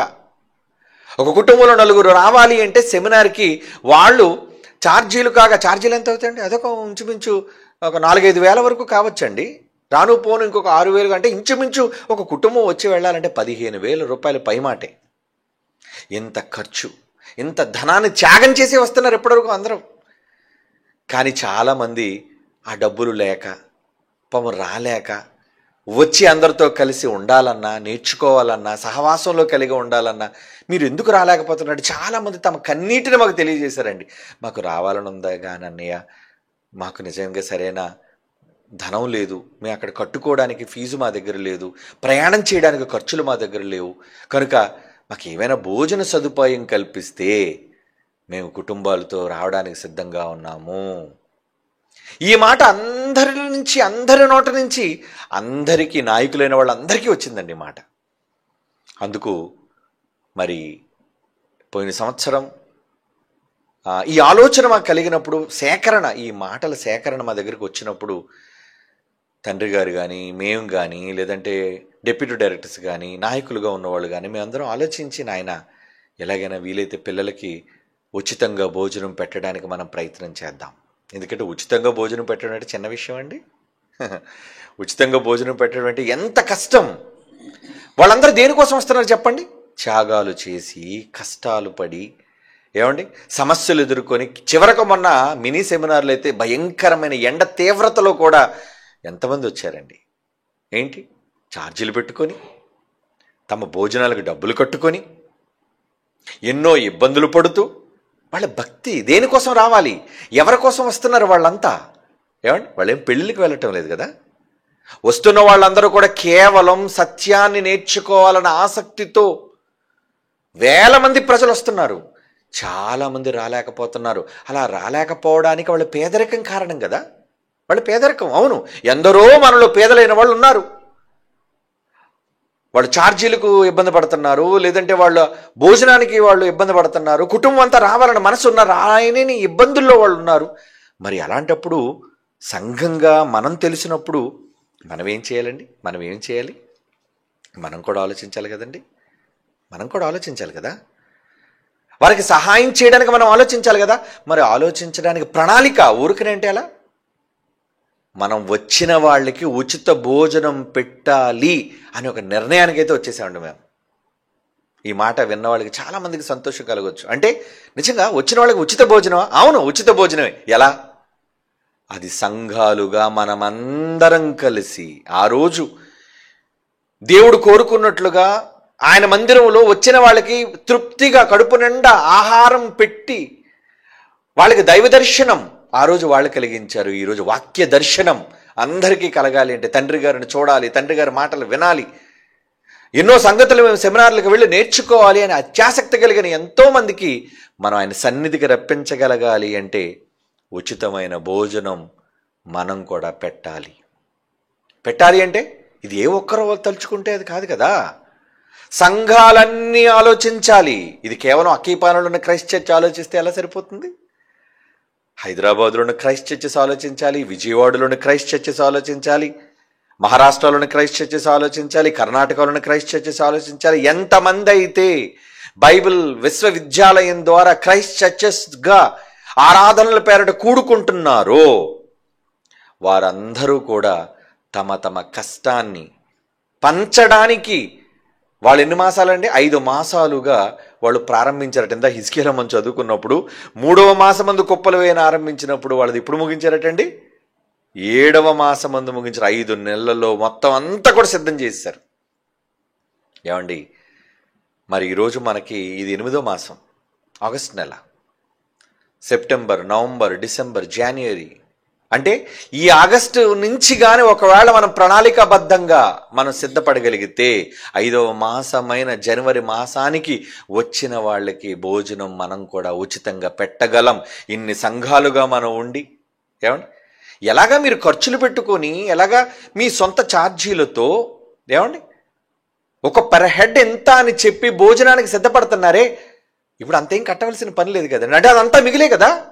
ఒక 2,000 రూపాయలు ఒకళ్ళు భోజనం కోసం కట్టే ఒక కుటుంబంలో 4 కడుతున్నారు అంటే ఇప్పుడు ఒక కుటుంబానికి ఎంత మిగిలినట్టు? 8,000 రూపాయలు మనం మిగులుస్తున్నట్లు. అప్పుడు ఇంకెంతమంది రాగలరు? దీనివల్ల అధిక సంఖ్యలో పేదలైన వాళ్ళు, ఆసక్తి కలిగిన వారు, దేవుని వాక్యాన్ని వినడానికి ఆకాంక్షతో ఉన్నవాళ్ళు అందరూ కూడా రావడానికి చాలా దోహదం అవుతుంది, తోడ్పడుతుంది. అంటే ఎప్పుడు కూడా మనం నువ్వు ఇచ్చింది నేను పుచ్చుకుంటాను, నువ్వు ఇచ్చింది పుచ్చుకుంటాను అనేది కాకుండా యేసుప్రభు వారు నేర్పించారు, పుచ్చుకోవటమేనా? పుచ్చుకున్నటి కంటే ఇచ్చుట ధన్యం కదా, ఇదే గొప్పది కదా. ఓకే, నువ్వు భోజనానికి డబ్బులు తీసుకుని భోజనం పెడుతున్నావు, అది మంచిదే. భోజనానికి డబ్బులు తీసుకుని భోజనం పెడుతున్నావు, కానీ వాళ్ళకి భోజనానికి ఏమీ తీసుకోకుండా నువ్వే వాళ్ళకి భోజనం పెడితే, నువ్వే పుచ్చుకోవడం కంటే వాళ్ళకి ఇస్తే అది ధన్యం. అది ధన్యం అవ్వాలి అంటే ఇది ఏ ఒక్క సంఘమో తలుచుకుంటే కాదు. ఈరోజు జైశాలి ఆత్మీయ తండ్రి పిడి సుందరరావు గారి ఆధ్వర్యంలో ఎంతమంది అయితే సత్య సంబంధులుగా ఉండి సంఘాలుగా ఉండి వాళ్ళు వారి వారి యొక్క ప్రదేశాలలో సహవాసాలుగా కూడుకొని సత్యానికి స్తంభాలుగా మీరు ఉండాలి అనుకుంటే ఏం చేయాలి? బైబిల్ చూద్దామా? బైబిల్ చూద్దాం. ఒక మాట, కొరింథీయులకు రాసిన మొదటి పత్రిక. పౌలు గారు ఆ రోజు సంఘాలను ఏ విధంగా హెచ్చరిక చేశారో మనం ఆలోచిద్దాం. కొరింథీయులకు రాసిన మొదటి పత్రిక 16వ అధ్యాయం మొదటి వచనం.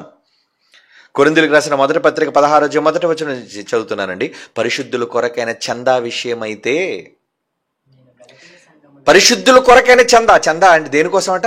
ఈ చందా దేనికి ఇస్తున్నారు? ఈ గివింగ్, ఈ ఇవ్వటం, ఈ దాతృత్వం పరిశుద్ధుల కొరకు. పరిశుద్ధుల కొరకైన చందా విషయం అయితే నేను గలతీయ సంఘమునకు అన్నాడా, గలతీ సంఘములకు అన్నాడా? చూడండి అక్కడ బైబిల్లో ఏముంది?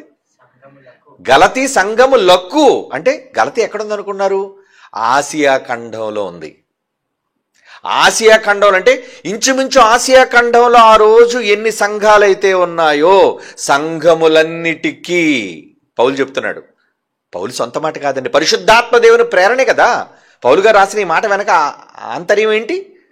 దేవుడు అనుకున్న మాట పరిశుద్ధాత్మ ప్రేరణ ద్వారా భక్తులకి ఇచ్చి మాట రాయించాడు. మరి ఇప్పుడు ఆ సత్యమే కదా ఈ మాటలు, ఆ సత్యమే కదా ఈ వాక్యము. మరి ఆ వాక్యాన్ని మనం విందామా? విన్న వాక్య ప్రకారంగా చేద్దామా? చేసేవాడే సత్య సంబంధి, మర్చిపోకండి. విని వెళ్ళిపోయేవాడు నిష్ప్రయోజనమైన వాడు. కానీ వాక్యం వినివారు మాత్రమే మనం ఉండేవాళ్ళం కాదు, వాక్య ప్రకారంగా ప్రవర్తించేవాళ్ళుగా సత్యానికి స్తంభంగా ఉండేదే రియల్ చర్చ్. కనుక మనం నిజంగా మిగతా సంఘాల్లా వద్దండి, ఆకారాలుగా ఆలయాలు నిర్మించుకోవడానికి కాదు మన ఉద్దేశం. ఆసియాలో పెద్ద సంఘంగా ఉండాలనో లేదంటే ప్రపంచ దేశాల్లో గొప్ప సంఘంగా ఉండాలన్నది కాదు నిర్మాణాల్లో. మనం దేవుని పనిలో సత్యానికి గొప్ప స్తంభంగా నిలబడాలన్నది తండ్రి గారి ఆశయం, ఆలోచన. ఆ తర్వాత మనందరి ఆశయం, ఆలోచన కూడా అదే కావాలి. అందుకే పౌలు గారు ఏమన్నారు చూడండి, నేను గలతీ సంఘములకు అంటే ఆసియాలో ఎన్ని సంఘాలు ఉన్నాయో ఆ సంఘాలన్నిటికీ పౌలు గారు ఏం చెప్పారట? నియమించిన ప్రకారము మీరు చెయ్యండి. ఎవరితో చెప్తున్నాడు ఈ మాట? కొరింథీ సంఘానికి చెప్తున్నాడు. ఈ పత్రిక ఎవరికి రాస్తున్నాడు? కొరింథీ కదా. కొరింథీ ఎక్కడుంది అనుకున్నారు? ఆసియా ఖండంలో లేదు ఇది. ఇది ఐరోపా ఖండంలో ఉన్నది కొరింథీ సంఘం. కొరింథీ సంఘం ఎక్కడుంది అనుకున్నారు? ఖండాలు వేరు, ఇది యూరోప్ ఖండం, ఇది ఆసియా ఖండం. ఆసియా ఖండంలో ఉన్న సంఘాలన్నిటికీ చెప్పాను నేను, వాళ్ళు నా మాట కాదనలేదు, నేను నియమించాను ఒక నియమం, ఆ ప్రకారంగా చేస్తున్నారు. కొరింథీలారా, యూరోప్లో మీరున్నారు కదా, మీరు కూడా అలాగే చెయ్యండి అంటున్నాడు. చూడండి ఇప్పుడు చదువుతాను, ఆ మాట మరలా అర్థమవుతుంది మీకు. మొదటి వచనం, పరిశుద్ధుల కొరకైన చందా విషయమైతే నేను గలతీయ సంఘములకు నియమించిన ప్రకారంగా మీరును, యూరోప్లోను మీ కొరింథీగా మీరును చేయుడి. నేను వచ్చినప్పుడు చందా పోగు చేయకుండా ప్రతి ఆదివారము మీలో ప్రతివాడు తన వర్ధిల్లును కొలది తన యొద్ద కొంత సొమ్ము నిలువ చేయవలను. నేను వచ్చినప్పుడు మీరు ఎవరిని యోగ్యులను ఎంచి పత్రికలు ఇత్తురో, మళ్ళీ నాకు ఇచ్చేసారనుకోండి, మీరేమనుకుంటారు? అది పౌలు గారు మొత్తం అంతా దోపిడీ చేసి తీసుకెళ్ళిపోతారండి మూట కట్టుకుని, నా మీద అభాండం వేస్తారు. వద్దు. కనుక మీరు ఎవరిని యోగ్యులని ఎంచి పత్రికలు ఇత్తురో వారి చేత ఆ కూడబెట్టిన డబ్బు సంఘాలుగా, గలతీ సంఘాలారా అలాగే కొరింథీ సంఘాలారా మీరందరూ ఉన్నారు కదా, మీరందరూ ఏం చేయాలి? మీరు కూడబెట్టిన ధనాన్ని ఎవరైతే యోగ్యులని ఎంచి పత్రికలు ఇస్తారో వారి చేత ఈ ఉపకార ద్రవ్యం అంటున్నాడు. చూడండి, ద్రవ్యం అంటే డబ్బు. ఈ ద్రవ్యం ద్వారా ఏం చేస్తున్నారు? ఉపకారం. ఎవరికి ఉపకారం? అపకారం చేసేది కాదు ఇది. అంటే అన్నం పెట్టేది, ఆకలి తీర్చేది, జ్ఞానాన్ని నేర్పించేది. ఇది ఉపకార ధర్మం, ఉపకార ద్రవ్యం అంటున్నాడు. అంటే ఈ డబ్బు ఉపకారం చేయడానికి ప్రయోజనకారంగా ఉండేది, ఉపయోగపడేది. కనుక మీరు ఎవరిని యోగ్యులని ఎంచి పత్రికలు ఇత్తురో మీ ఉపకార ద్రవ్యమును యెరూషలేమునకు పంపుదును. ఎక్కడికి పంపుతారు అన్నాడు చూడండి. ఎక్కడికి? యెరూషలేము. యెరూషలేము ఏంటి? అక్కడెవరున్నారు? అక్కడే కదండి పేతురు, యోహాను, యాకోబు, ప్రారంభ సంఘం. పేతురు గారి ప్రసంగం ద్వారా మొట్టమొదటిసారిగా 3,000 మందితో ఆరంభమైన యెరూషలేములోని దేవుని ప్రారంభ సంఘం అది. అక్కడికి పంపమన్నాడు ఎందుకు? అదే కదా మెయిన్. ఈరోజు తండ్రి గారి మాటలు వినడానికి ఇక్కడ నుంచి ఎంతమంది లైవ్లో, ఎంతమంది ఎన్ని ప్రాంతాలు, ఎన్ని రాష్ట్రాలు, ఎన్ని దేశాల్లో వింటున్నారో మీరు చెప్పండి. మీకు తెలుసు, కూడుకున్న వాళ్ళు, లైవ్లో మాటలు వింటున్న వాళ్ళు. అంటే మీరందరూ ఏది మీరు కాన్సన్ట్రేట్ చేస్తారు, దేని మీద మీరు కేంద్రం అని మీరు అనుకుంటున్నారు? ఇదిగో ఈ అక్కయ్యపాలెంలో తండ్రి గారు ఉన్న ఈ ప్రాంతంలో ఉద్యమం, విప్లవం, సర్వసత్యం ఇదే స్థలం నుంచి ఆరంభమైందండి. ఇదే ప్లేస్, దిస్ ప్లేస్. అవునండి, మీరు కూర్చున్న ఈ బిల్డింగ్లోనే ఒకప్పుడు కమ్మల పూరి పాక ఉంటే ఆ పాకలో నా తండ్రి జైశాలి సింహగర్జన ఒక మూలను కూర్చొని, ఇంచుమించు ఇదే ప్లేస్ అండి, ఈ మూలే. ఎందుకంటే చర్చి ఇక్కడే ఉండేది, ఈ ప్రాంతంలో ఉండేది. ఇలాగా ఇక్కడే టేబుల్ వేసుకొని ఆయన రాయడం ప్రారంభించారు. భూతల క్రింద మాసపత్రికలు, జైశాలి సింహగర్జన. ఈరోజు మీరు చదువుకుంటున్న ఆ పాఠాలు, ఆ సత్యాలు, 3 లోకాల మర్మాలు కావచ్చు, ఎన్నెన్నో ఈ సమాజానికి తెలియని అద్భుతమైన పాఠాలన్నీ కూడా ఇక్కడే ఇదే స్థలంలో కూర్చొని ఆయన రాయడం ఆరంభించాడు. కనుక ఇది హబ్. ఈరోజు ఎవరైనా దేనికి మూలం, హెడ్ ఆఫీస్, ఏమండి మూలం, ఈ సార్వత్రిక క్రీస్తు సంఘాలకి ఇది మూలంగా అనుకున్నాం. కాబట్టి ఏమండి నిజంగా మీ సహాయాలను దేనికి పంపుతున్నారు చెప్పండి? దేనికి పంపుతున్నారు? ఈరోజు చూడండి, జైశాలి చారిటబుల్ ట్రస్ట్. అది వ్యక్తిగా జైశాలి పీడి సుందర గారికి పర్సనల్ అకౌంట్ ఉంది, అది వేరు. కానీ ఎందులోనికి మీరు పంపాలి, ఎందులోనికి పంపమని మీకు చెబుతున్నారు, ఏది చూపిస్తున్నారు? జైశాలి చారిటబుల్ ట్రస్ట్. అంటే ఈ దైవ సంబంధమైన ఈ నిధిలోనికి మీరు పంపించటం వలన అది దేవుని సంబంధమైన కార్యక్రమాలకు ఉపయోగించడానికి వినియోగించబడుతుంది. ఆ రోజు కూడా పౌలు గారు ఏమన్నారు? మీరు ఇచ్చేయండి డబ్బులు, నేను ఉంటాను. పౌలు యెరూషలేం సంఘస్థుడు కాదండి. ఏ సంఘపు వాడు? అంత్యోకయ సంఘపు వాడు. తెలుసా మీకు? ఆసియాలోనే అంత్యోకయ సంఘం ఒకటి ఉంది, యెరూషలేం సంఘం ఒకటి ఉంది. కానీ పౌలు గారు ఇంత జ్ఞానం నేర్చుకొని, ఇన్ని పత్రికలు రాసి, ఇంత సర్వసత్యాన్ని బోధించి, ఇన్ని సంఘాలను కట్టి ప్రారంభించి ఆయన ఎక్కడికి పంపమంటాడండి? చదవండి ఆ మాట, 3వ వచనం. నేను వచ్చినప్పుడు మీరు ఎవరిని యోగ్యులను ఎంచి పత్రికలు ఇస్తారో వారి చేత మీ ఉపకార ద్రవ్యమును యెరూషలేమునకు పంపుదును. నేనే పంపిస్తాను, అక్కడికి పంపిస్తాను నేను. ఎందుకంటే మెయిన్ అక్కడే అంతా ఉంది. అక్కడే ప్రతి ఆలోచన, అక్కడే ప్రతి నిర్ణయం, అక్కడే ప్రతి మహాసంగతులు ఆరంభానికి మూలం అది. ఆ రోజు యెరూషలేము. మరి ఈరోజు యెరూషలేంలో ఎవరు లేరు కదండి. ఇన్ని శతాబ్దాల తర్వాత మరలా ఈ సర్వసత్యానికి పునాది పడింది ఇదిగో ఇక్కడే, బీజం, ఈ విశాఖపట్నంలో. ఏమండి? కనుక ఆ రోజు పౌలు గారు ఎంత నిస్వార్థమైన మనస్సుతో ఒక సత్కార్యం కోసం, ఒక మంచి పని కోసం యోగ్యులను కొంతమందిని నేను డిసైడ్ చేస్తాను, లేదంటే మీరు డిసైడ్ చేయండి, వాళ్ళ చేత ఈ ఉపకార ద్రవ్యమును పంపండి. ఏమంటే ఆ రోజు అకౌంట్లో బ్యాంక్ ట్రాన్స్ఫర్ లేవు కదండి, అంతే కదా. కనుక మనుషుల్ని పంపండి. వాళ్ళు ఎందుకంటే మంచి వాళ్ళు ఉండాలి, మళ్ళీ వాళ్ళ చేతితో డబ్బులు పట్టుకుని వాళ్ళు పారిపోకూడదు, మోసం చేసేవాళ్ళుగా ఉండకూడదు. కనుక వాళ్ళ చేత మీరు సహకారాన్ని యెరూషలేముకు పంపండి అని ఆ రోజు చెప్పాడండి. 2 కొరింథీ పత్రిక 9వ అధ్యాయం 3వ వచనంలో చూడండి. మొదటి పత్రికలో ఈ మాట చెప్పాడు. 2 కొరింథీ పత్రిక 9వ అధ్యాయం 3వ వచనంలో ఆయన ఏమంటున్నారు చూడండి పౌలు గారు. అయితే మిమ్మను గూర్చి 2 కొరింథీ పత్రిక 9:3 అయితే మిమ్మను గూర్చి మా అతిశయం ఈ విషయంలో వ్యర్థము కాకుండానట్లు నేను చెప్పిన ప్రకారము మీరు సిద్ధముగా ఉండుటకై ఈ సహోదరుని పంపితిని. సహోదరులను పంపించేశారట. అంటే వాళ్ళు రెడీ అయిపోయారు, ఈయన పంపించేశాడు. వాళ్ళు రెడీ, సంఘాలు రెడీ. మొదటి పత్రికలో రెడీ అవ్వమన్నాడు, 2వ పత్రికలో పంపించేశారు. అంటే సంఘాలు సిద్ధమయ్యాయా? అవునండి, సంఘాలు సిద్ధమయ్యాయి. ఎంత బాగా సిద్ధమయ్యాయి చూడండి, ఎంత బాగా సిద్ధమయ్యాయి, ఎంత బాగా సిద్ధమయ్యాయో. ఇప్పుడు ఒక మాట చదువుతాను చూడండి. 2 కొరింథీ పత్రిక 8వ అధ్యాయం 2 కొరింథీ పత్రిక 8వ అధ్యాయం మొదటి వచనం నుంచి చదువుతున్నాను చూడండి. 2 కొరింథీ పత్రిక 8వ అధ్యాయం మొదటి వచనం నుంచి.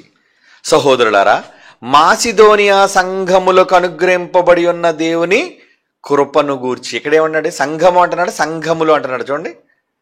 మాసిదోనియా సంఘములకు, ప్లూరల్, సంఘములకు అనుగ్రహింపబడి ఉన్న దేవుని కృపను మీకు తెలియజేయుదును. ఎలా అంటే ఇక 3వ వచనం చదివితే ఏమన్నాడు? ఈ కృప విషయంలో పరిశుద్ధుల కొరకైన పరిచర్య. అంటే అటు యూరోప్లో సంఘాలు సిద్ధపడిపోయి, ఇటు ఆసియాలో గలతీకి రాసినప్పుడు సంఘాలు సిద్ధపడిపోయి, టోటల్గా సత్యానికి స్తంభాలుగా ఉన్న సంఘాలన్నీ కూడా సిద్ధపడిపోయాయి. దేనికోసం తెలుసండి?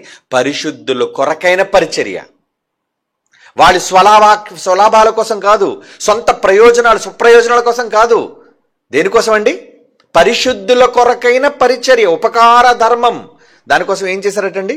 3వ వచనం, ఈ కృప విషయంలో పరిశుద్ధుల కొరకైన పరిచర్యలో పాలు పొందు విషయంలో మనఃపూర్వకముగా మమ్మను వేడుకొనుచు వారు తమ సామర్థ్యము కొలదియే కాక సామర్థ్యము కంటే ఎక్కువగా తమంతట తామే ఇచ్చిరని మీకు సాక్ష్యం ఇచ్చుచున్నాను. వండర్ఫుల్. 2 కొరింథీ పత్రిక వచ్చేసరికి ఎలా ఇచ్చేశారంటే సమృద్ధిగా ఇచ్చారటండి. ఏ లోటు లేకుండా ఇచ్చారటండి. మరి ఏ లోటు లేకుండా ఇచ్చారని మనకి ఎలా తెలుసు? ఏమండి? యెరూషలేముకి కదా పంపమన్నాడు.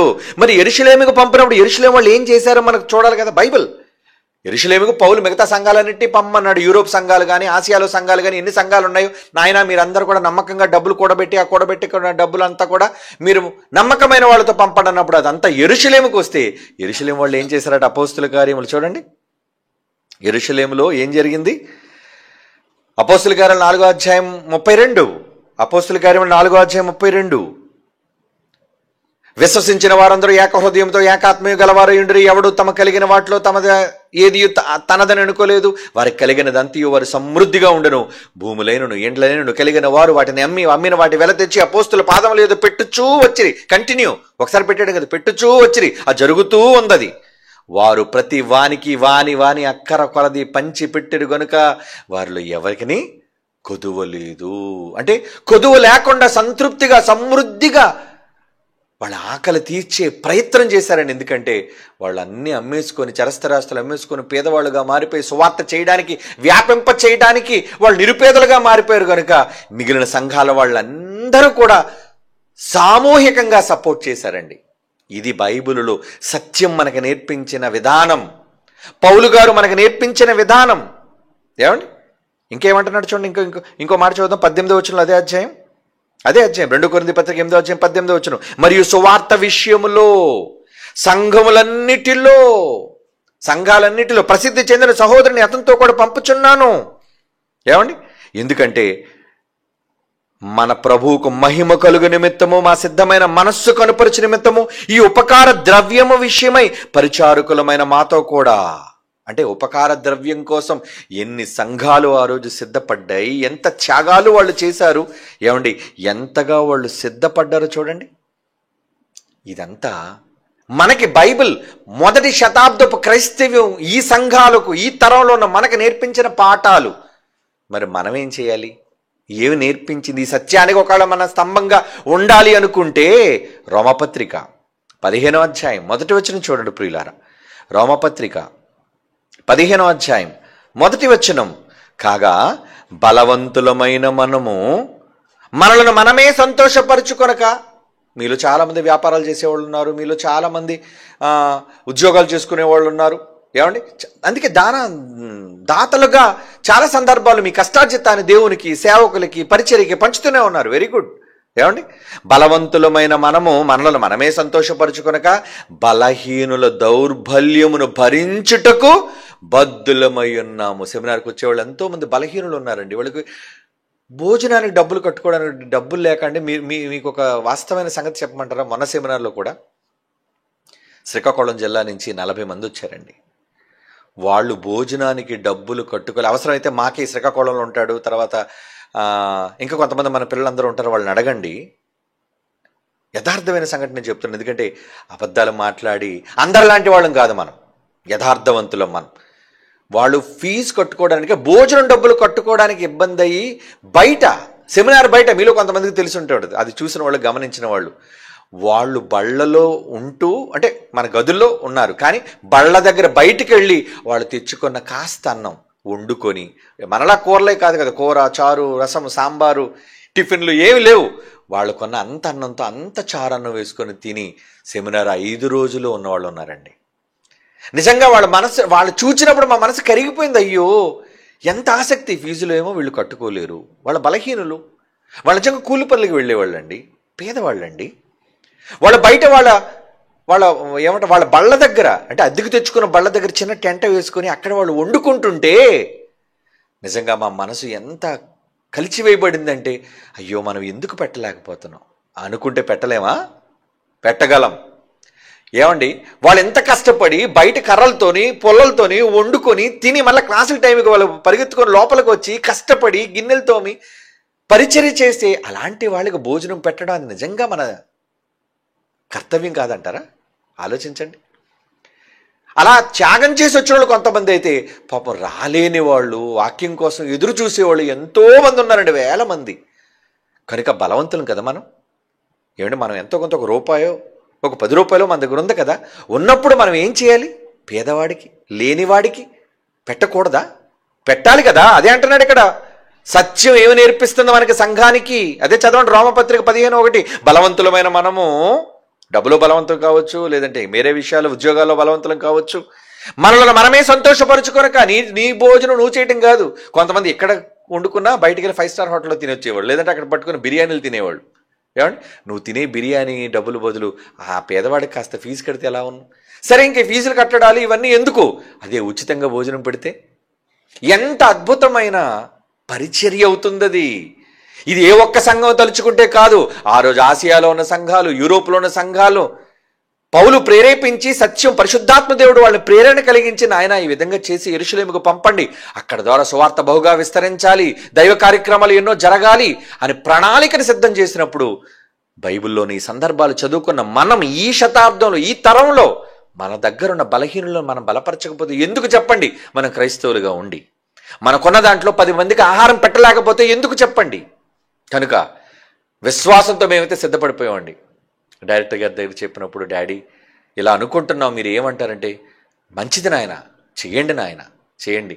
చివరికి ఆయన ఒక మాట కూడా మొన్న మినీ సెమినార్లో వచ్చినప్పుడు అన్న, నాయన పిల్లలుగా మీలో కొంతమంది వినే ఉంటారు ఆ మాట, మీ అందరికీ నేనే భోజనం పెట్టాలని మనసుతో ఉన్నాను నాయన, మీరు డబ్బులు కట్టకపోయినా పర్లేదు నాయన, భోజనం తినండి అన్నారా లేదా? ఆ మాట మీలో చాలామంది విన్నారు. అంటే పెట్టాలనే మనసు ఉంది, కానీ ఇన్ని వేల మందికి ఆయన ఒక్కడు మాత్రం ఎలా పెడతాడంటే? ఆయన ఒక్కడు పెడితే సరిపోద్దా? లేదే, ఆయన దగ్గర అంత స్తోమత లేదే. మరి ఆయన దగ్గర స్తోమత రావాలి అంటే పిల్లలుగా మనం, ఆయన వారసులుగా మనం త్యాగాలు చెయ్యాలి. సంఘాలుగా ఈరోజు మనం కట్టుకున్నాం, నిలబడుతున్నాం, ఆయా ప్రాంతాల్లో 10 మందిని కూడగట్టాం, సువార్త చేయగలుగుతున్నాం, ఈరోజు వేదికల మీద నిలబడగలుగుతున్నాం, 10 మందికి వాక్యం చెప్పగలుగుతున్నాం అంటే మన సహకారం లేకపోతే ఎలా చెప్పండి? మనమంతా కూడా బలహీనులైన వాళ్ళు, దౌర్బల్యాన్ని భరించలేకపోతే ఎందుకు చెప్పండి? ఇదేనా సంఘం అంటే? సంఘం అంటే మంచి బట్టలు వేసుకొని, హుందాగా దుస్తులు ధరించి, ఆదివారం ఆరాధనలకు వెళ్ళి అలంకరణతోను గుడులను నింపి, ఆ తర్వాత ఇంటికి వచ్చి మద్దు మాంసాలతో భోజనం చేయటం కాదండి సంఘం అంటే. అవి కాదండి నిజమైన సత్యానికి స్తంభాలు. మన దగ్గరున్న ధనాన్ని దేవుని కొరకు దాచిపెట్టి, ఆ కూడబెట్టిన దాన్ని వచ్చిన వాళ్ళకి సమృద్ధిగా భోజనం పెట్టాలి. సమృద్ధిగా, అరకొర భోజనం కాదు. ఆ రోజు దేవుడు ఆలయంలో సమృద్ధిగానే పెట్టాడు, యేసుప్రభు సంతృప్తిగానే పెట్టాడు భోజనం. వాళ్ళే చేయగలిగినప్పుడు ఆయన పిల్లలుగా, వారసులుగా మనం ఎందుకు చేయలేము? విశ్వాసం, నమ్మకం వచ్చేసిందండి మాకు. నమ్మకం చెయ్యాలి. ఎందుకంటే నమ్ముట నీ వలనైతే నమ్మువానికి సాధ్యం. మరిన్ని సంఘాలుగా ఈరోజు ఎంతమంది కళాశాలలు, ఇంచుమించు 130 పైగా కళాశాలలు ఉన్నాయండి. అంటే అవన్నీ ఆరాధనలు కూడుకునే స్థలాలే. ఇక రీసెర్చ్ సెంటర్లు అంటారా? అబ్బో, అవన్నీ అన్ని కలుపుకుంటూ 200 పైనే ఉన్నాయి. అంటే ఇంచుమించు 200 సంఘాలుగా ఉన్న మనం అక్కడ వచ్చే పేదవాళ్ళకి ఉచిత భోజనం అంటే ఎంతమంది రారు చెప్పండి? చెప్పండి. మనకి స్థలం ఖాళీ లేదా? ఎంత పెద్ద ఆడిటోరియం కట్టారండి. అవన్నీ వచ్చిన వాళ్ళకి వసతి కోసం కాదా? ఎన్ని 100 బాత్రూమ్లు కట్టించారండి ఆయన. ఎన్ని రకాల నీళ్ల కోసం ప్రణాళికలు సిద్ధం చేశారండి ఆయన. ప్రతి ఏటా ఏదోటి నిర్మించాలి, ప్రతి ఏటా ఏదోటి దాన్ని సమృద్ధి పరచాలి అని ఆయన ఎంతో ప్రణాళికతో సిద్ధంగా ఉన్నారు. కానీ చాలామంది ఇలాంటి విషయాలు ఉచిత భోజనం లేకపోవడం వల్ల రాలేకపోతున్నారు, జ్ఞానాన్ని నేర్చుకోలేకపోతున్నారు, మనందరితో సహవాసంలో ఉండలేకపోతున్నారు. కనుక సంఘాలుగా మనం అంతా ఎందుకు చెయ్యి కలపకూడదు? అందుకే సంఘాలుగా మీతో మాట్లాడుతున్నాను. మీ నిజంగా సార్వత్రిక క్రీస్తు సంఘాలుగా ఉంటే, ఈ సత్యానికి స్తంభాలుగా మీరు నిలబడాలి అనుకుంటే, ఈ సత్యానికి తండ్రి గారికి మీరు వారసులుగా, పిల్లలని మీరు అనుకుంటే ఈ మాట చదవండి. బలవంతులమైన మనము మనల్ని మనమే సంతోషపరుచుకొనక బలహీనుల ఏమన్నది దౌర్బల్యమును భరించుటకు బద్ధులమై ఉన్నాము. తన పొరుగువాని క్షేమాభివృద్ధి కలుగునట్టు మనలో ప్రతివాడు మేలైన దాని యందు అతన్ని సంతోషపరచవాలని అన్నాడు. చూడండి, నీ పొరుగువాడు ఆకలితో వచ్చాడు, బయట భోజనం చేస్తున్నాడండి, లోన భోజనానికి డబ్బులు కట్టుకోలేక. కొంతమంది ఆకలితో ఉంటున్నారండి. వాళ్ళంతా మనవాళ్ళు కదా, మనం ఎందుకు భోజనం పెట్టకూడదు? ఈ సంఘాలన్నీ తలుచుకుంటే మనం ఎందుకు భోజనం పెట్టలేము చెప్పండి? పెట్టగలం. నీ కుటుంబాన్ని నువ్వు పస్తులు ఉంచలేకపోతున్నావే, అలాగని సంవత్సరం 365 రోజులు పెంచడం అవసరం లేదే. 5 రోజులు, ఓన్లీ 5 days. 5 రోజులు వచ్చిన 1000 మందికి ఉచిత భోజనం మనం అనుకుంటే పెట్టగలం అండి, పెట్టగలం. అందుకే అడిషనల్ డిప్యూటీ డైరెక్టర్స్ వచ్చే ఆదివారం నుంచి మీ దగ్గరకు రాకపోతారు. ఆల్ కాలేజెస్, ఇది గమనించండి. అడిషనల్ డిప్యూటీ డైరెక్టర్స్ వాళ్ళు అపాయింటెడ్, డైరెక్టర్ గారి ద్వారా అడిషనల్ డిప్యూటీ డైరెక్టర్స్ అపాయింట్ చేయబడ్డారు ఆయా జోన్లకి. కనుక వాళ్ళందరూ మీ దగ్గరకు రాకపోతున్నారు. కనుక వెంటనే మీరు ఇచ్చేయాలని కాదు, సంఘాలుగా మీరు వినండి. మీరు కేవలం మీ వాగ్దానాలు తెలియజేయండి వాళ్ళకి. రేపు ఆదివారం నుంచి ఎన్ని ఆదివారాలు అయితే మీ దగ్గరకు వస్తారో మీ పేరు, మీ ఫోన్ నెంబర్, మీరు ఇవ్వాల్సిన ధనం వాళ్ళకి ఏమైనా అసలు ₹1 మీద వాళ్ళ చేతికి ఇవ్వవలసిన పని లేదు. మీరేం చేస్తారంటే, ఇదిగోండి సెమినార్ ఫీజు నిమిత్తం. నాకు ఈ మాట నేను అనుకొని మొన్న వారం చెప్పగానే 2 అక్కచెల్లెలు వాళ్ళు నాకు మెసేజ్ పెట్టారండి. అన్నయ్య గారు, మీరు నిజంగా ఉచిత భోజనం కోసం మీరు తీసుకున్న నిర్ణయం చాలా మాకు నచ్చేసింది. మీ ఇద్దరం అక్క చెల్లెలు అండి, ఇదిగోండి నాదొక 5,000, మా చెల్లిదొక 5,000 పంపుతానండి. పంపరండి వాళ్ళు. ఇందాక జీవనబాబు కూడా చదివాడు వాళ్ళిద్దరి పేర్లు, కిందు కుమారి అని ఇంకో సోదరిమణి. అంటే వాళ్ళ త్యాగం అప్పుడే. ఇంకా నేను అనౌన్స్మెంట్ చేయలేదు, అఫీషియల్గా ఏమీ అవ్వలేదు, కానీ ఒక ఆలోచన తెలియగానే వాళ్ళు ఎంతగా దాతృత్వం. అలాగనే వాళ్ళు ఏం కోటీశ్వరులు కాదు, లక్షాధికారులు కాదు, వాళ్ళ త్యాగాన్ని దేవుని కోసం తెలియజేశారు. ఆ రోజైతే ఇచ్చిన వారికి డబ్బు ఇచ్చి పంపించేవారండి. ఈరోజు అదేం లేదు కదా. మీ అందరి దగ్గర జైశాలి ఎడ్యుకేషనల్ ట్రస్ట్ అనే పేరు మీద ఉంది. దానికి మీరు ఉచిత భోజనం కోసం పంపండి. ఉచిత భోజనం కోసం మీ పేర్లు ఇవ్వండి. ఆ పేర్లన్నీ కూడా అడిషనల్ డిప్యూటీ డైరెక్టర్స్ కలెక్ట్ చేసుకుంటారు. మీ పేరు, మీరు ఎంత ఇవ్వాలనుకున్నా. ఈరోజు ఎంతోమంది కళాశాలలుగా పెద్ద పెద్ద నగరాల్లో ఉన్నాడు. హైదరాబాద్ లాంటి నగరాలు, విజయవాడ లాంటి ముఖ్య పట్టణాలు, ఏమండి, అలాగే బెంగళూరు లాంటి పట్టణాలు, ఇలా పెద్ద నగరాలు ఉన్నాయి, ముంబై లాంటి నగరాలు. మీ పట్టణాల్లో ఉన్నవాళ్ళు, అది చిన్నవాళ్ళు కావచ్చు, పెద్దవాళ్ళు కావచ్చు, ప్రతి ఒక్కరూ కూడా మీ దగ్గరకు వచ్చే వాళ్ళకి మీ యొక్క త్యాగాన్ని తెలియజేయండి. దేనికోసం మరలా మర్చిపోకండి. రేపు జనవరిలో జరగబోయే జాతీయ అంతర్జాతీయ లేఖనాల పరిశోధనలు వచ్చిన వాళ్ళందరికీ ఉచిత భోజనం పెట్టాలి, మేము సత్యానికి స్తంభంగా ఉండాలి అంటారా? అందులో మీరు రావచ్చు. ఏమండి, మీరు కొంత ఇవ్వండి, మీ సంఘంలో కొంత ఇవ్వండి. నేను ఉదాహరణకి నేనే ఒక 10,000 ఇచ్చాను అనుకోండి. నేను 10,000 ఇచ్చి 10 మందిని తీసుకొస్తాను. నేను నిజంగా 10 మందిని తీసుకురావాలంటే ఎంత చెప్పండి? 10 మంది ఇంటూ 2,000 అంతేనా? భోజనానికి 20,000 కట్టాల్సింది. నేను 10,000 ఇస్తున్నాను. 10 మంది కూడా కాదు, 50 మంది తీసుకొని రావచ్చు. ఎందుకంటే వచ్చిన వాళ్ళందరికీ ఫ్రీ మీల్స్, ఉచిత భోజనం. మరి ఇంత చక్కటి ప్రణాళిక కేవలం భోజనం పెట్టడం కోసం. ఆ రోజు తండ్రి, అందుకే మీకు పాత నిబంధనలో కూడా చూపించాను, నా మందిరంలో ఆహారం ఉండునట్లు. అంటే కేవలం తన మందిరానికి వచ్చిన వాళ్ళకి ఉచిత భోజనం పెట్టాలి అన్న సదుద్దేశంతో దేవుడు ఆ రోజు చెప్పాడు ఇశ్రాయేలుకి. అది హిజ్కియా దాన్ని అమలు చేశాడు, రాజులందరూ అమలు చేశారు. మరి ఈ తరంలో మనం ఎందుకు అమలు చేయకూడదు? అందుకే పౌలు గారు అన్నాడు, సంఘాలన్నిటికీ చెప్పాడు నూతన నిబంధనలో, నాయన మీరందరూ ఉపకార ద్రవ్యాన్ని కూడబెట్టండి. ఆ కూడబెట్టిన దాన్ని జాగ్రత్తగా నమ్మకమైన పని వాళ్ళకి ఇచ్చి పంపండి. ఇప్పుడు మీరు పంపవలసిన పని లేదు కదా, డైరెక్ట్గా అకౌంట్లో మీ ఫోన్పే నుంచి ట్రాన్స్ఫర్ చేయండి చాలు. ఉచిత భోజనం నిమిత్తము, సెమినార్కి వచ్చే వాళ్ళకి ఉచిత భోజనం నిమిత్తం. ఎలాగా మీరు వస్తే కట్టుకోవాలి కదా. కానీ మీరు కట్టే దాంతో పాటు మీరు కొంత అమౌంట్ మీ పక్కనున్న పొరుగువాడు బలహీనుడి కోసం మీరు ఇవ్వగలిగితే ఎంతో మందికి ఉచితంగా భోజనం పెట్టిన వాళ్ళం అవుతాం. మనం ఎప్పుడు పుచ్చుకోవటం కాదు, ఇచ్చుట ధన్యమని దేవుడు చెప్పాడు. కాబట్టి కేవలం ఆహారం కోసం ఈరోజు అండి ఒక మహా మందిరాన్ని అక్కడ నిర్మించావు, ఒక పెద్ద ఆడిటోరియం నిర్మించావంటే మీ అందరి త్యాగాలే కదండి. మీరు చెయ్యగలరు. ఇన్ని కోట్ల రూపాయలతో మనం నిర్మాణం చేశామంటే చూసారు కదా ఆడిటోరియం ఎంత గొప్పగా ఉందో. ఆ ముందు ఆడిటోరియం ఎంత పెద్దగా ఉందో మీరు చూసారు కదా. ఇదంతా ఎవరి వల్ల చేసింది? మనందరి సమిష్టి కృషి, త్యాగాలు. కోట్ల రూపాయలతో మనం స్థలాలు కొని కోట్ల రూపాయలతో నిర్మాణాలు చేశామే. ఎందుకు? ఊరకనే పడి ఉండడానికి కాదు, ఖాళీగా వెలవెలబోవడానికి కాదు. నిజంగా వచ్చిన పేదవాళ్ళందరికీ కూడా ఉచితంగా భోజనాన్ని పెట్టగలిగితే అవన్నీ నిండిపోతాయండి. వాళ్ళందరూ ఎంతో దేవుని జ్ఞానాన్ని నేర్చుకోవడానికి ఆ ప్రాంగణాలన్నీ కూడా కళకళలాడుతూ ఉంటాయండి. అలా ఉండాలని మీకు లేదా? అలా చేయాలని లేదా? బలహీనులు బలపరచాలని మీకు లేదా? ఆకలితో వాళ్ళకి భోజనం పెట్టాలని మీకు లేదా? ఉంటే సంఘాలుగా ఉన్న వాళ్ళందరూ రేపు సండే మొదలుకొని ఎవరెవరు అడిషనల్ డిప్యూటీ డైరెక్టర్స్ మీ దగ్గరకు వస్తారో వాళ్ళకి మీ సహాయాలని వాగ్దానాల రూపంలో తెలియజేయండి. తెలియజేసిన తర్వాత మీరు కొంత సమయాన్ని తీసుకొని నవంబర్ తండ్రి గారి పుట్టినరోజు లోపు మీరు ఉచిత భోజనం కోసం, సెమినార్కి వచ్చే వాళ్ళకి ఉచిత భోజనం కోసం జైశాలి ఎడ్యుకేషనల్ ట్రస్ట్, ఎందుకంటే ప్రతి కష్టాన్ని మనం అందులోనే దాస్తున్నాం, ఆ కష్టాన్ని అందులో నుంచే మనం ఎవరికైనా ఇస్తున్నాం, చేస్తున్నాం. కాబట్టి మీరు నిజంగా ఈ మొత్తాన్ని ముందుగా సిద్ధపడి దాయగలిగితే, వాళ్ళు 6-5 మాసాల్లో సిద్ధం చేసి సమృద్ధిని చేశారండి హిజ్కియా కాలంలో. మనం ఈ 5 మాసాల్లో కష్టపడి త్యాగంగా మనం ధనాన్ని దాయగలిగితే సెమినార్కి ఎంతమంది వచ్చినా వాళ్ళందరికీ భోజనం పెట్టే సామర్థ్యం మనకు ఉంటుంది. అందుకేనండి ఈ మాటలు మీతో పంచుకోవాల్సిన అవసరం వచ్చింది. ఎందుకంటే సంఘాలుగా మీరు శనివారం సాయంత్రమా కనబడరు, మీరు మళ్ళీ ఆదివారం సాయంత్రం కనబడరు, మీరు ఆరాధన పేరట మీరందరూ ఈరోజు మీరు ఉంటారు కనుకనే తండ్రి గారిని రిక్వెస్ట్ చేశాను, నాన్నగారు మీరు అవకాశం ఇస్తారా మాట్లాడతాను. మంచిది నాయన కుమారుడా మాట్లాడు, ఎందుకంటే నా ఆలోచన కూడా అదే, భోజనం పెట్టాలని ఉంది, కానీ నేను ఒక్కడిని ఎలా పెట్టగలను, ఇన్ని వేల మందికి నా దగ్గర అంత ధనం లేదు కదా. అలాగే సంఘాలన్నీ కూడగడితే, మనమంతా కలిస్తే, మనమంతా మన త్యాగాలను తెలియజేయగలిగితే వాగ్దానాల రూపంలో ఈ సంఘంలో ఉన్నవాడు కూడా వాగ్దానం చేయాలి. దేనికోసం? రేపు సెమినార్లో ఉచిత భోజనం కోసం మనమంతా వచ్చే ఆదివారం నుంచి ఆ ఏదైతే ఉన్నాయో అందరివి పత్రికలు, భూతల క్రిందలు, మ్యాగజైన్లు, ప్రతి ఒక్కరి పేరుతో సహా ఎంత ధన సహాయాన్ని వాళ్ళు ఉచిత భోజనం కోసం ఇచ్చారో ప్రకటిస్తాం. ప్రతిదీ లెక్క మీకు తెలుసు కదా, 100 రూపాయలు ఇచ్చిన లెక్క.